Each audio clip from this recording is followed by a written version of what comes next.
Whether reason will prevail depends only partly upon us. We must hope and strive for the best. We must prepare for the worst.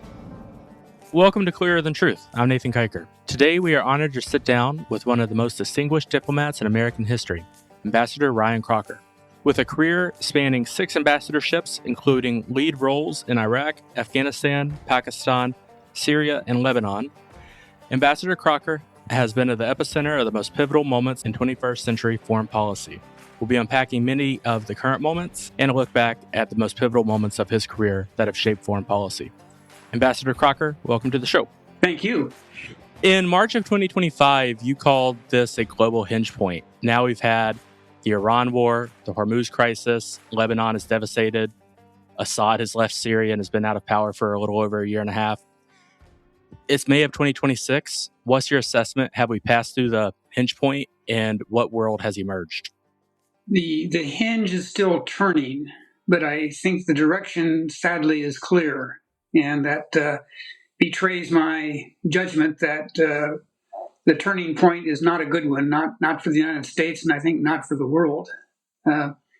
We're all focused now on the immediate Iran crisis, but I think there are some longer-term trends that were evident, say, a year ago, are now in stark relief.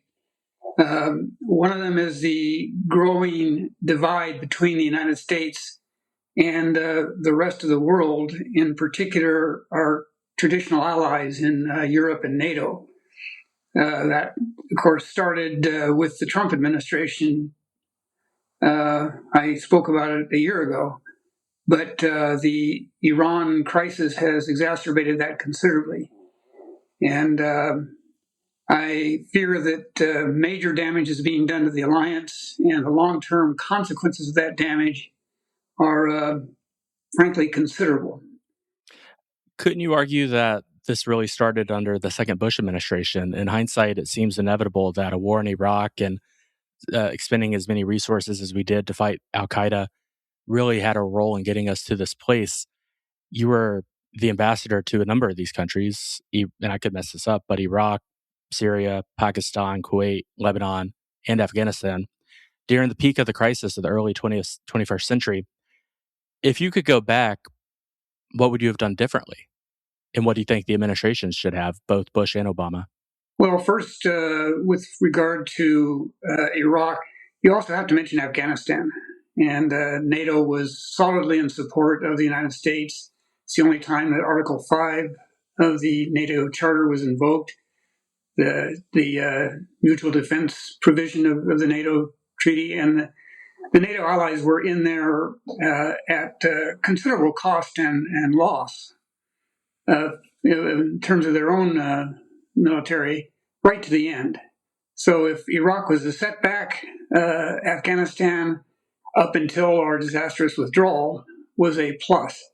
So I would say the scorecard was pretty even at the onset of the Trump administration.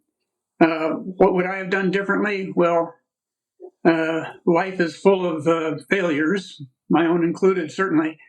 One, I was Deputy Assistant Secretary of State for Near Eastern Affairs, responsible for the Gulf, Iraq, and Iran from 2001 to 2003.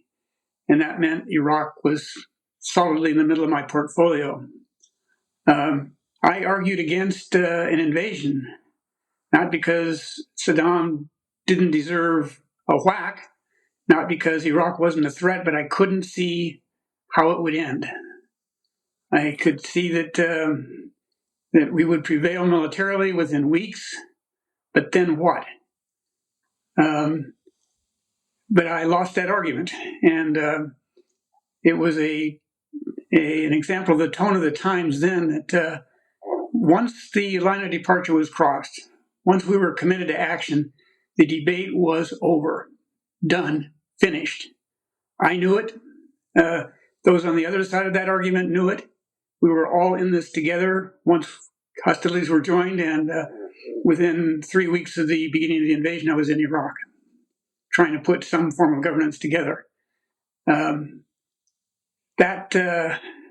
Again, the Iraq adventure Over the long term, it's still uncertain how it's turned out. It may be a success story, who knows, but at great cost to the United States in blood and treasure.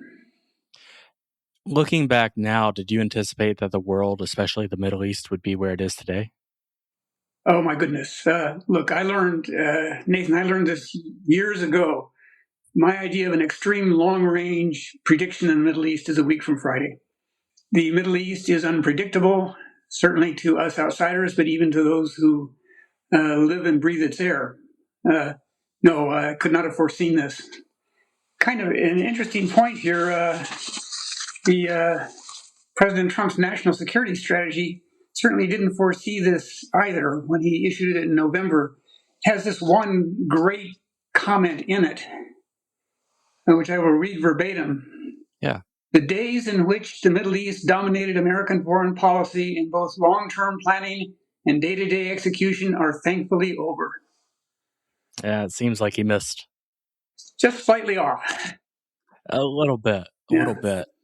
But I guess my question is, when you were serving in Afghanistan and Iraq as our point person, did you anticipate this sort of model where terrorist organizations would be almost impossible to put down with state sponsors?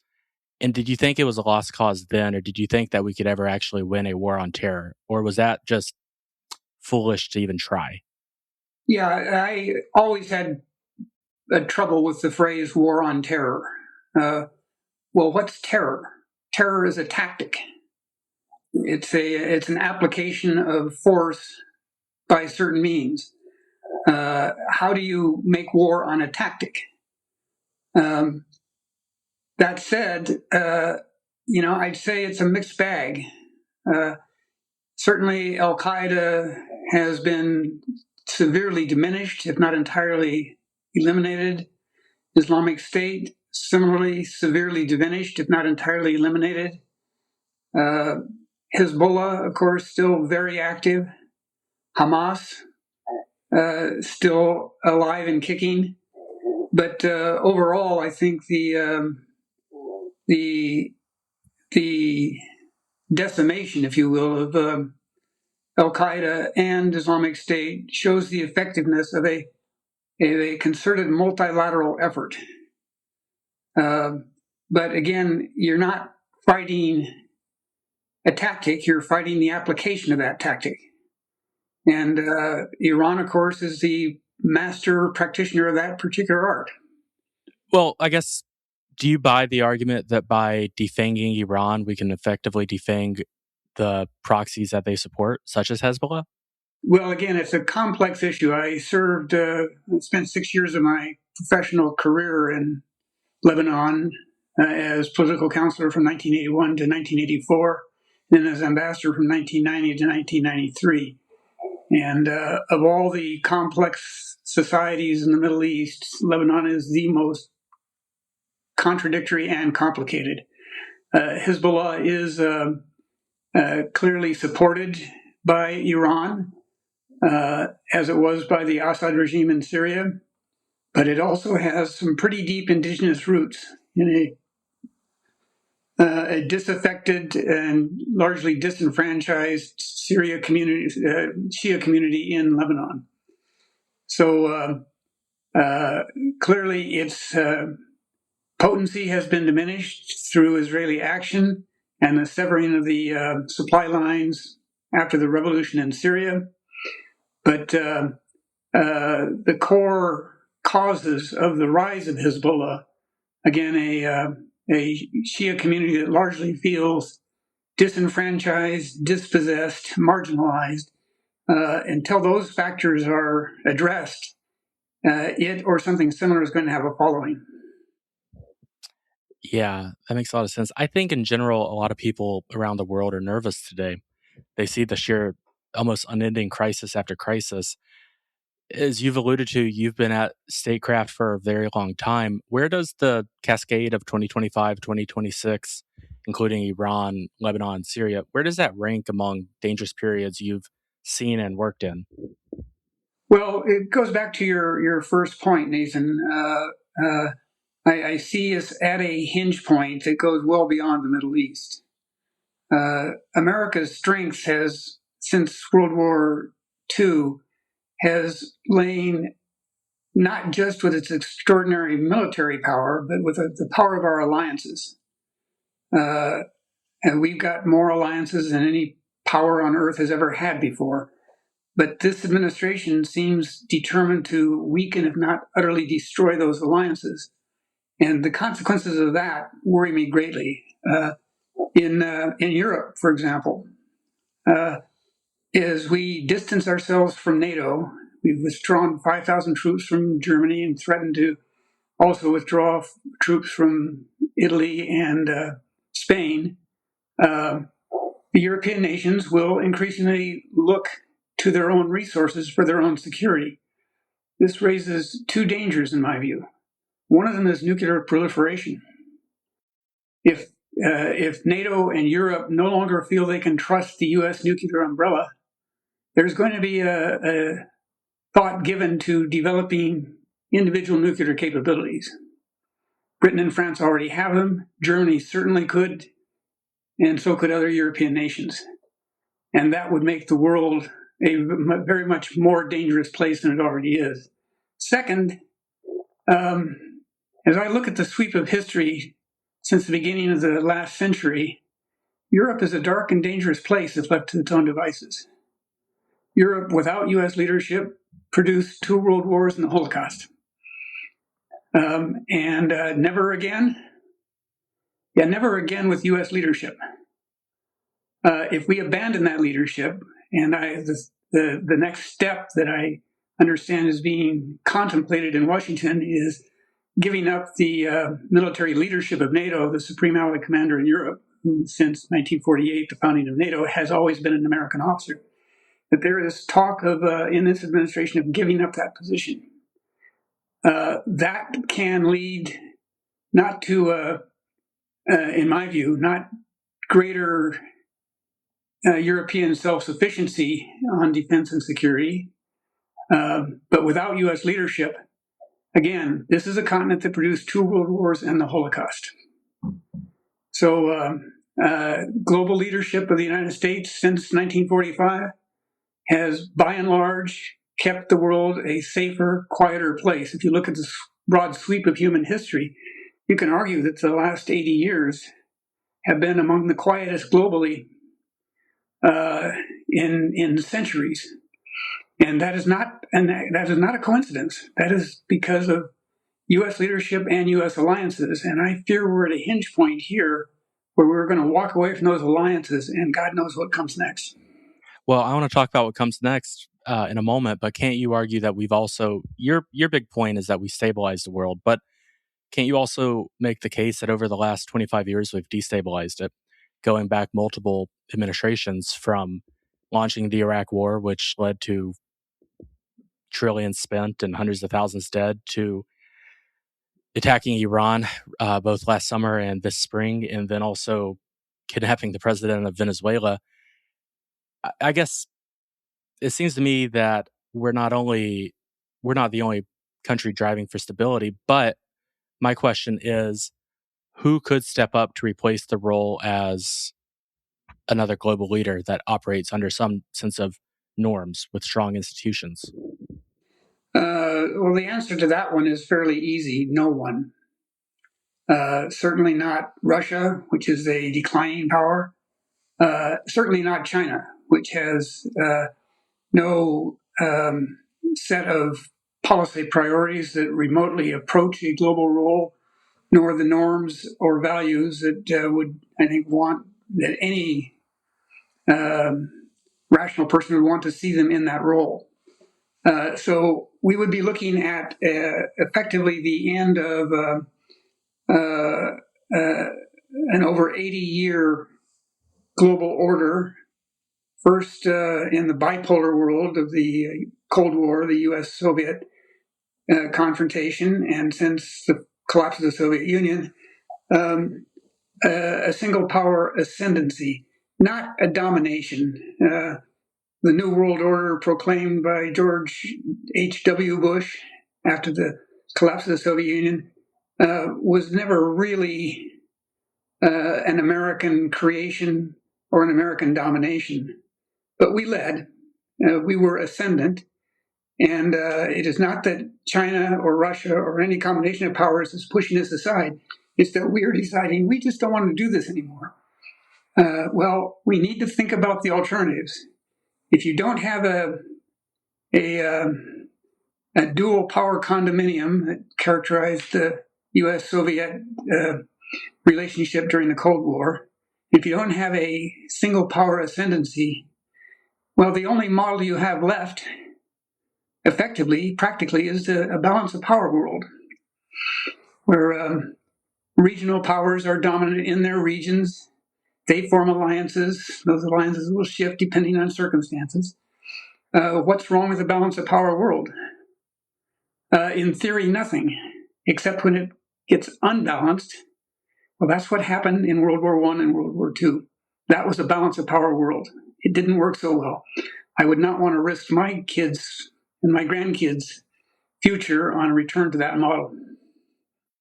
Well, do you think these alliances can hold? Can they withstand the war in Iran? Can they withstand the rise of China and the conflicts with Russia in Europe? And I think they can, Nathan. It's I'm Mr. Doom and Gloom here, but there are some positive signs as well. Even as we speak, there is a 7-nation joint military exercise underway in and off the coast of the Philippines that involves just about for the first time Japanese military forces in partnership with the Philippines, the U.S., Australia, France, and others. And what's the point of this? Well, China is the point of this. And again, the U.S. in this sphere is leading this effort, is leading this exercise, and is able to rally important Asian countries to our side against a perceived regional threat of growing potency. That's China. So our capacity, our will to lead, is not yet something we've completely abandoned. And these exercises, I think, are proof of that. Turning to the Iran conflict, having tried everything else, you remember Winston Churchill's famous adage, you can count on the Americans to do the right thing after they've tried everything else. We are in the Hormuz crisis turning to the rest of the international community. We're working in New York on a Security Council resolution calling for the free and open transit of the Strait of Hormuz. Secretary Hegseth yesterday called on the world community to play a role in ensuring that the strait remains open to all traffic. We are sending that message to China as well, which should definitely want a free and open transit of the Strait of Hormuz. So as the administration sort of flails on what to do next in this conflict, they seem to be doing the right thing, or at least saying the right things, in terms of an international coalition to restore free transit in the Straits of Hormuz. So if the Europeans will get behind this, if we get a Security Council resolution, we can return from America alone to America as a global leader. even if we are a global leader in the traditional sense, other alliances are going to form. What will be the most definitive alliances over the next 20 to 25 years? Will it be Saudi Arabia and who, Iran and who, like China? What are going to be the most dominant alliances that dictate our world moving forward? Well, if we choose to maintain our leadership role, it will be us into the foreseeable future. China has never successfully put together lasting strategic alliances, really with anyone. They supported North Vietnam during the Vietnamese War, but I was on a visit some years ago to Vietnam, my first time there, and I had a meeting at the foreign ministry with the deputy foreign minister who suggested we take a walk in the garden, I guess, so his own government couldn't tape record the proceedings. And he said, that naval facility at Kamran Bay, we keep it up as best we can, but we can never fully utilize it. Would you consider having your Navy return to Kamran Bay? And I just stopped dead in my tracks. And I said, there was that little matter of a long war between us. And he just brushed it away. And he said, you, the French together was 20 years. We've been fighting the Chinese for 1,000 years, and we'll fight them for 1,000 more. So even at their on their borders, China has never had alliances.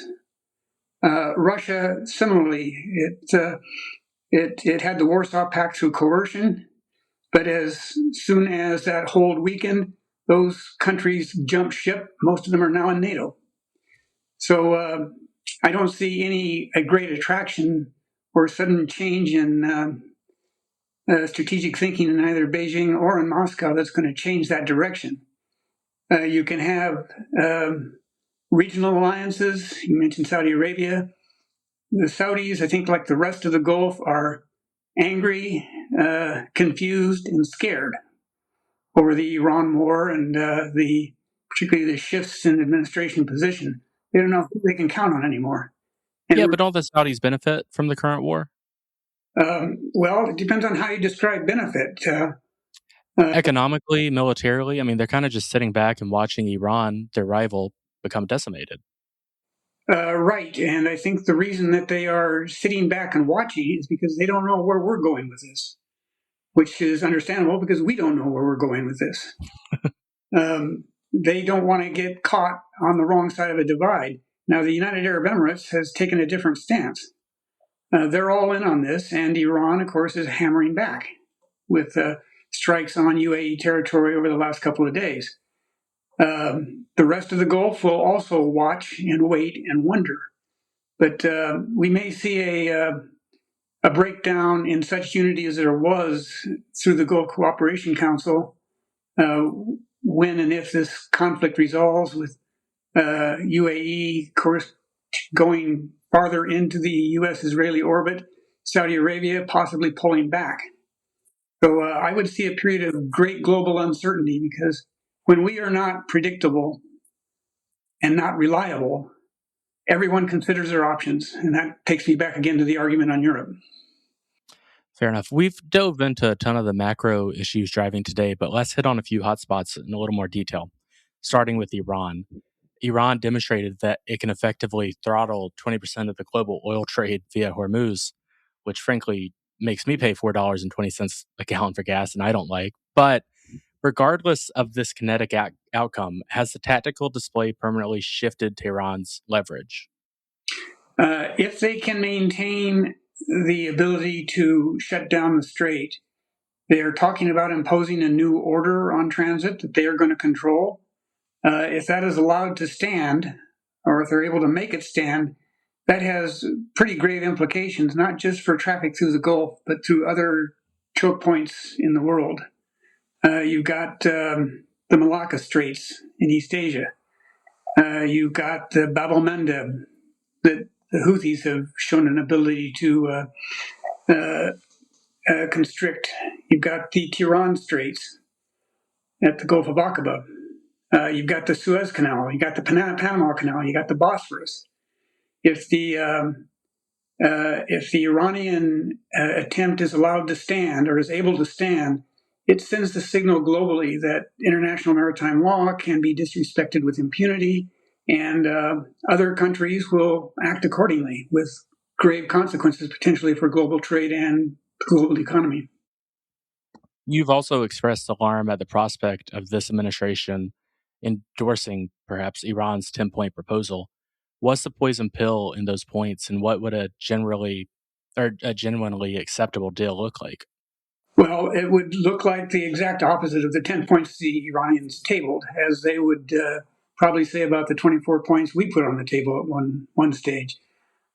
Look, realistically, I would hope that we will do everything we can with as many international partners as can be persuaded to join, to restore the Straits of Hormuz to the status quo ante February 28th, which is free and open, unrestricted transit by international shipping. That, I think, is what we are pursuing now. And there is some chance we may get that, we may succeed in that, if Iran feels that it is facing not just the United States and Israel, but the global community, they may give in on that point, because they know through experience that if they really needed to or wanted to shut down the strait, they could do it again. Doesn't take much, but that we need to hive off from everything else. Now, Secretary Rubio spoke of trying to hammer out a framework for negotiations with Iran just to get the agenda set. I think that makes sense. This has been a long war with Iran. It's not going to end a week from Friday, whatever the president may think or hope. But we need to establish a framework for negotiations that will then carry on for as long as it takes to come to some mutual understandings. And that will be a long, hard process. The JCPOA negotiations, 2 years of face-to-face to get that agreement. We're talking about something bigger, potentially. In theory, it's achievable, but it will be a very, very long period with concessions on both sides. You've also warned of a reality that's starker than coups, which is the total failure of states like Lebanon, Syria, Yemen, which is already a failed state. Do you think the U.S. and or our allies can actually stop this cascade of failed states? And if not, what comes next? Well, it's interesting. We have seen failed states. We have seen states on the brink of failure. We've seen states climb out of failure. Syria is one, for example. Although it is far from a success story, the new regime under Ahmadinejad has shown a remarkable ability to practice politics as well as warfare. And Syria has a fair shot, I think, at long-term stability. It's definitely worth watching that. Iraq, too, not exactly a success story, but it has shown a remarkable resilience in the face of twin insurgencies, one sponsored by the Islamic State, the other sponsored by Iran, to somehow keep cohesive, to stick together, to make a flawed system work. And against the admittedly low bar of the Middle East, Iraq could be a success story in the future. Lebanon, too. It's not the Lebanon that I served in the sense of what I read as the national mood. The Hezbollah is rooted in the Shia communities, as we've discussed earlier, but it is, broadly speaking, pretty unpopular in the country. And if the state can function as a state, if it can provide services, economic opportunity, education, a hope for a better future, I think the national mood would respond to that, including in the Shia community. So there is, in spite of all the ongoing conflict and the loss of life and property, there is at least some hope in Lebanon. So the writing off the state system as DOA or close to it, I think is premature. It's shown some remarkable resiliency. Fair enough.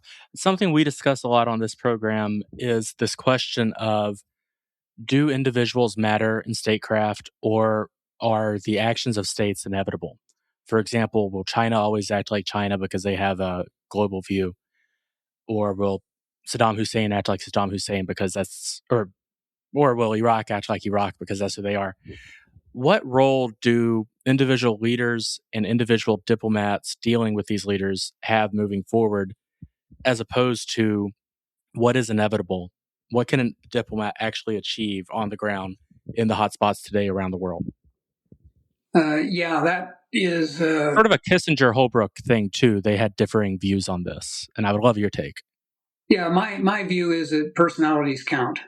They very much do matter, and that personal relationships matter greatly.